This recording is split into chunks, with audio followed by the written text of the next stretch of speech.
Hello प्यारे बच्चों, इस वीडियो में हम देखेंगे डेसिमल एक्सप्रेशन के टाइप्स क्या क्या हो सकते हैं, इसकी क्या रिक्वायरमेंट है और डेसिमल एक्सप्रेशन से हम कैसे पता लगाएंगे कि जो नंबर है वो गिवन नंबर है वो रेशनल है या इरेशनल है। देखो, पहले तो आप समझो डेसिमल एक्सप्रेशन है क्या। जो भी नंबर्स हम रेशनल नंबर लिखते हैं या फिर इरेशनल नंबर होते हैं उनकी एक डेसिमल एक्सप्रेशन भी होती है, साथ ही उन्हीं का एक रूप होता है। ठीक है ना। जैसे हमने लिखा 0.5 और 1/2, दोनों ही क्या है, सेम चीज है। 1/2 फ्रैक्शन फॉर्म में हो गया, रेशनल फॉर्म में हो गया, और 0.5 डेसिमल फॉर्म में हो गया। और जो आपने छोटी क्लासों में देखा होगा तो इसको डेसिमल नंबर, रेशनल नंबर भी लिखा जाता था। ठीक है ना। डेसिमल फ्रैक्शन नंबर, तो फ्रैक्शन नंबर को डेसिमल बोला जाता था।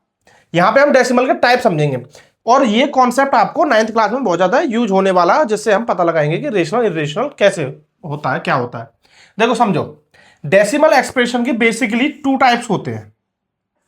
ठीक है। पहला तो होगा आपका टर्मिनेटिंग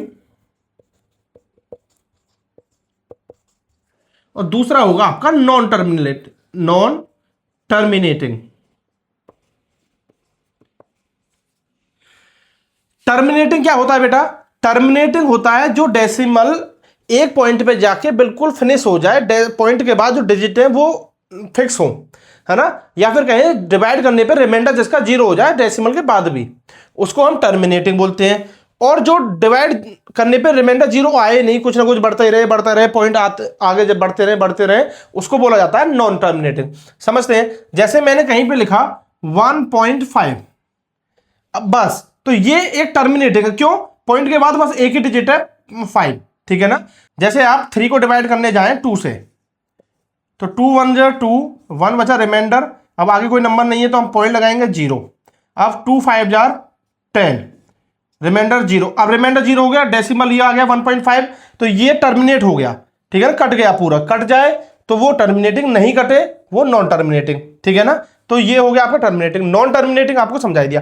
अब नॉन टर्मिनेटिंग में भी 2 तरीके की नॉन टर्मिनेटिंग हो सकती है।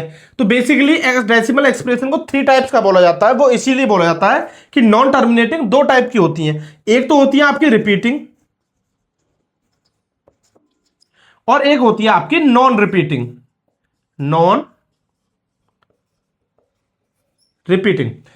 रिपीटिंग क्या है? जो डेसिमल के बाद जो डिजिट है वो रिपीट कर रही है, बार बार सेम आए जा रही है, तो वो रिपीटिंग में आएगा। और जो रिपीट नहीं कर रही है, डेसिमल के बाद जितनी भी डिजिट है बार बार बदल रही है और कोई भी पैटर्न नहीं बना रही है, तो वो नॉन रिपीटिंग में आएगा। जैसे मैं कहीं लिख रहा हूं 0.3333, तो ये रिपीट हो रहा है। इसमें एक टाइप का और होता है, जैसे 1.352222, ये भी रिपीटिंग में आएगा। क्यों? 35 के बाद एक पॉइंट पे आके कोई डिजिट रिपीट कर रही है। एक और तरीके का आता है 1.356356, तो ग्रुप बी, एक सेट है ना, इसको ब्रैकेट बोलते हैं। एक ब्रैकेट मतलब यहाँ पे 3 डिजिट ने जो बार बार रिपीट हो रही है, ये भी रिपीट में कंसीडर किया जाएगा। ठीक है ना। और साथ में ये डॉट डॉट डॉट आने चाहिए, तभी वो नॉन टर्मिनेटिंग में आएगा। अगर डॉट डॉट डॉट का मतलब है आगे तक ये अभी कंटिन्यू है, अगर डॉट नहीं है तो इसका मतलब वो टर्मिनेट हो गया, वो फिर टर्मिनेटिंग में आएगा। तो 0.33 कहीं पे लिखा आ जाए, जैसे सपोज करो 0.3333, तो ये टर्मिनेटिंग में जब तक डॉट डॉट डॉट नहीं लग रहा है। डॉट डॉट क्या रिप्रेजेंट करता है कि अभी ये कंटिन्यूअसली बढ़ता ही जाएगी जो डिजिट है। ठीक है ना। तो ये सारी रिपीटिंग में है और इनको हम दूसरे तरीके से भी लिख सकते हैं, अभी बताऊंगा। नॉन रिपीटिंग क्या है? जिसमें रिपीट ना हो। जैसे मैंने कहीं लिखा 0.101 001, इसमें क्या हो रहा है? आप बोलोगे सर 1 रिपीट तो हो रहा है। नहीं, यहां पे पॉइंट के बाद पहला डिजिट है 1, उसके बाद 2 डिजिट आई है 0 1, उसके बाद अलग डिजिट आई है 0 0 1, तो सेम चीज रिपीट नहीं हो रही है। या तो 1 रिपीट होता 1 1 1 1, या 0 1 0 1 0 1 ही आता रहता, पर यहां 0 0 1 है, इसलिए नंबर ऑफ जीरोज बदल रही है, इसलिए नॉन रिपीटिंग में काउंट होगा। इसका पैटर्न हर बार बदल रहा है, तो ये नॉन रिपीटिंग में आएगा। ठीक है। अब हमने शुरू में बात की थी कि हम इन्हीं से पता लगा लेते हैं रेशनल कौन से, इरेशनल कौन से। ध्यान देना है, जो टर्मिनेटिंग हो और रिपीटिंग हो, नॉन टर्मिनेटिंग में रिपीटिंग वाली हो, टर्मिनेटिंग और नॉन टर्मिनेटिंग में रिपीटिंग वाली हो, वो तो होगी आपकी रेशनल। ठीक है ना। तो मैं अगर लिखूं रेशनल कौन सी होगी, या तो टर्मिनेटिंग हो, टर्मिनेटिंग तो रेशनल है ही। ठीक है ना। टर्मिनेटिंग मतलब क्या है? पॉइंट के बाद फिक्स डिजिट है, फिक्स डिजिट हटाने के लिए नीचे डिनोमिनेटर में 0 लगा दो, तो वो रेशनल बन ही गया। या फिर दूसरा क्या, नॉन टर्मिनेटिंग में, नॉन टर्मिनेटिंग में कौन सी वाली होगी, वो होगी रिपीटिंग वाली, नॉन टर्मिनेटिंग एंड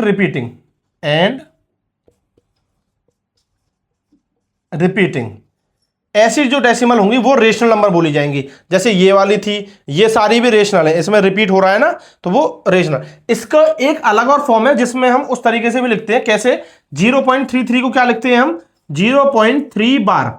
जो चीज रिपीट हो रही है उसके ऊपर बार लगा देते हैं, तो वो हमें इंडिकेट करता है कि ये बार बार रिपीट हो रही है, ना कि इस तरीके से लिखने के बजाय हम ये लिखेंगे। दोनों का मतलब एक ही है। जैसे यहां पे था 1.3522 रिपीट हो रहा था, तो हम इसको कैसे लिख सकते हैं, इसको लिखेंगे 1.35 तो रिपीट नहीं हो रहा है, तो उसके ऊपर बार नहीं लगाएंगे, सिर्फ 2 के ऊपर लगाएंगे, तो इसका मतलब है 2 रिपीट हो रहा है। इसको अगर मुझे लिखना हो 1.356 रिपीट हो रहा है, तो मैं इसको लिखूंगा 1.356 और बार। इसका मतलब है ये ही इतनी 3 डिजिट बार बार रिपीट हो रही है। तो ये जो लाइन है ना आपको डिजिट के ऊपर, इससे कंफ्यूज नहीं होना है। तो रेशनल नंबर तो आपको पता चल गया। इर्रेशनल नंबर कौन सा होगा, जो इससे अलग बचा, इतना आप कॉमन सेंस अब लगा सकते हैं। कौन सा, नॉन रिपीटिंग वाला। और नॉन रिपीटिंग किस में आता है, नॉन टर्मिनेटिंग में। तो क्या लिखेंगे हम, non terminating and non repeating. ठीक है भाई, तो एक ही कंडीशन पे इर्रेशनल नंबर माना जाएगा, नॉन टर्मिनेटिंग हो और नॉन रिपीटिंग हो, तभी माना जाएगा, नहीं तो आप क्या बोलोगे, रेशनल नंबर बोलोगे दोनों कंडीशन में। डेसिमल एक्सप्रेशन 3 टाइप्स की होती है, एक टर्मिनेटिंग, दूसरी कौन सी होती है, नॉन टर्मिनेटिंग एंड रिपीटिंग, और तीसरी आपकी non terminating and non repeating. Terminating को भी रेशनल बोलेंगे, नॉन टर्मिनेटिंग विद रिपीटिंग को हम क्या बोलेंगे, रेशनल ही बोलेंगे, non terminating with non repeating को हम बोलेंगे इर्रेशनल नंबर। तो डेसिमल के बारे में यही सारी जानकारी थी। आई होप आपको समझ में आई होंगी।